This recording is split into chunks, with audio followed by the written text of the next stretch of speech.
सचिवालय के कर्मचारी जो डीए की मांग है वो उनकी जेन्युइन है। सरकारी कर्मचारी जितने भी हिमाचल प्रदेश में हैं उनका डीए 12% हो चुका है, लेकिन पिछली सरकार ने जितनी भी देनदारियां हैं और जितनी भी सरकारी कर्मचारियों की लायबिलिटी है वो हम पर थोपी है।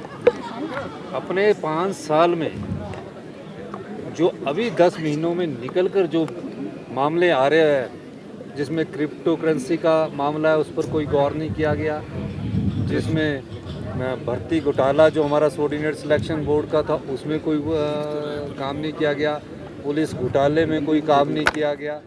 ये सब स्थितियां जो पैदा हुई है ये पिछली सरकार की जो व्यवस्था थी और उनकी जो आंख मूंद करके जो सरकार चलाई उसके कारण। हमारी सरकार बनने के बाद हमने 10 महीने में वाइल्ड फ्लावर का केस जीता, पोस्ट कार्ड 817 का केस जीता, उन बच्चों को हम रोजगार देने जा रहे हैं। और जितने रिजल्ट जो सबऑर्डिनेट सिलेक्शन में जो भ्रष्टाचार हुआ और जिनमें कोई केस नहीं बनता था उनके हमने सब रिजल्ट निकाल दिए। और जो नया चयन योग था, राज्य चयन योग, उसको भी बना दिया गया है। और तकरीबन अब वन विभाग में 2061 भर्तियाँ शुरू हो गई है, पुलिस में 1200 के करीब भर्तियाँ शुरू की जा रही है।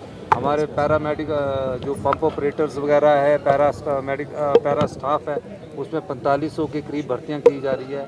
तो हमारी सरकार जो पिछली सरकार की जो घोटाले है उनको भी खोज रही है और जो लोगों के पैसे फंसे उनको भी लोगों तक पहुंचाने का कार्य कर रही है।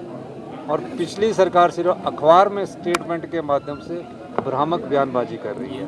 चाहे माइनिंग का 100 करोड़ का घोटाला है, उसका वो पता लगा है कि कईयों के पास माइनिंग लीज ही नहीं है, कईयों के पास कंसेंट ऑफ ऑपरेशन नहीं था कि उसको चलाने की जो परमिशन देती हो पोल्यूशन डिपार्टमेंट वो ही नहीं था, कईयों का माइनिंग प्लान ही नहीं बना हुआ था।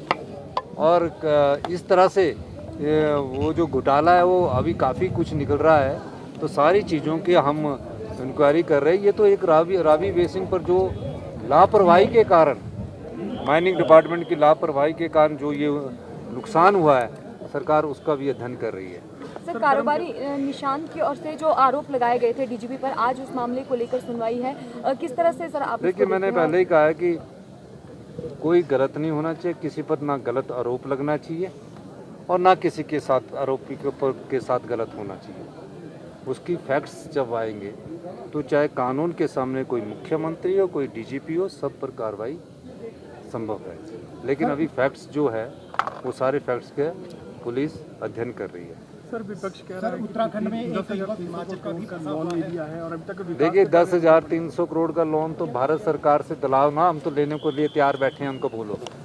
हमारे को तो लिमिट ही उन्होंने 6600 करोड़ की कर दी है।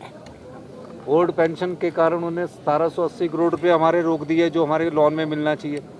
10,000 करोड़ रुपया अगर लोन में इस फाइनेंशियल ईयर में हमने कहा है कि 4400 करोड़ रुपया लोन लिया है और हमारी लिमिट ही सिर्फ 6600 करोड़ रुपया है। मतलब हमारी लिमिट ही 6600 करोड़ रुपया, तो 10,000 करोड़ रुपया लोन कहाँ से ले लिया? ये जो हर महीने हम ले रहे हैं तो उसमें 4400 करोड़ रुपया ही अभी तक लोन लिया है। अगर वो 10,000 करोड़ दिलाएंगे तो सरकार उसको लेने के लिए तैयार है। उसमें आप हमारा फाइनेंस मिनिस्टर सीतारमण जी के पास जाइए और हमें दिलाइए, हम तो मांग कर रहे हैं। मैंने तो चिट्ठी भी लिखी है कि दीजिए हमें। सर, उत्तराखंड जो टनल है उसमें हिमाचल का भी एक मंडी का हमारे यहाँ ये है कि वो मंडी का और जो हिमाचल के अलावा जो देश के और भी बेचारे वहाँ टनल में फंसे लोग हैं, श्रमिक है, सुपरवाइजर है, उन सब की सकुशल घर वापसी होनी चाहिए। काफ़ी दिनों से फंसे हुए हैं और मुझे लगता है कि भारत सरकार और SJVNL और जो सड़क बनाने वाले हैं वो मेरे ख्याल आज या कल तक उन सब लोगों को सकुशल घर वापसी ला देंगे। सर, इसके अलावा जो विक्रम ठाकुर उन्होंने कहा है कि 100 करोड़ की बात कही जा रही है, जो माफिया की बात की जा रही है, तो उसने कहा एक तो आरोप साबित किया जाए और मानहानि नहीं तो कोई अगर बोल रहा तो उसमें उनको करना चाहिए मानहानि का दावा। प्रदेश के मुख्यमंत्री के तौर पर मैं बोल रहा हूँ कि अगर उसकी रॉयल्टी और कोई देखा जाए और जो जिनको क्रशर चलाने की अनुमति नहीं थी उन्होंने कैसे वहाँ क्रशर चला दिए। पोल्यूशन कंट्रोल बोर्ड से ना कोई अनुमति ली गई, माइनिंग प्लान कोई अप्रूव नहीं था तो उन्होंने कैसे क्रशर चला दिए। ये मैं कोई एक ही सरकार की टाइम से नहीं कह रहा हूँ, मैं कह रहा हूँ कि ये पिछले काफ़ी सालों से चला हुआ है। आप और इस सब चीज़ की जानकारी तो हमें अभी पता लगी।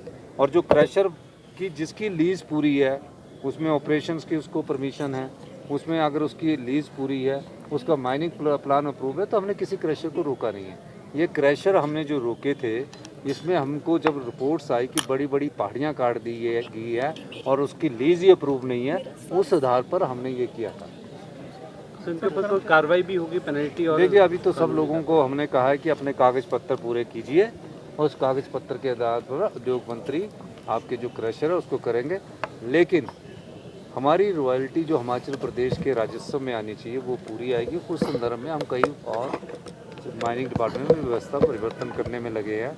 पहले 7 रुपये मीट्रिक टन वो रोड़ी जो थी उसको क्रश किया जाता था। अब हमने पिछले कल ही फैसला किया भी 5 रुपये मीट्रिक टन किया है, तो उससे भी हमारा रेवेन्यू काफ़ी बढ़ेगा। और मेरा ये मानना है कि हमें जो माइनिंग से रेवेन्यू है वो 400-500 करोड़ रुपया साल का आना चाहिए। इसको 1-2 साल लगेंगे सिस्टम को सेट होने पर आएगा जी। कर्मचारियों ने 5 डे वीक की मांग की है सर। देखिए, 5 डेज वीक का भी मैंने आपको अपने भाषण में बता दिया। विचार करेंगे सारी चीज़ों को। कर्मचारी परिवार के सदस्य हैं, इसी सचिवालय से वो योजनाएं निकालते, इसी सचिवालय से समाज के कल्याण की योजनाएं निकलती हैं। सबका सहयोग लेकर, और आपके लोगों के बारे में भी हमारी सरकार सोच रही है। सब प्रकार से हम इस पर आगे बढ़ेंगे। अगर आप ये वीडियो YouTube पर देख रहे हैं तो हमारे चैनल को सब्सक्राइब करें और बेल आइकन को दबाना ना भूलें। अगर आप Facebook पर ये वीडियो देख रहे हैं तो हमारे पेज को लाइक करें।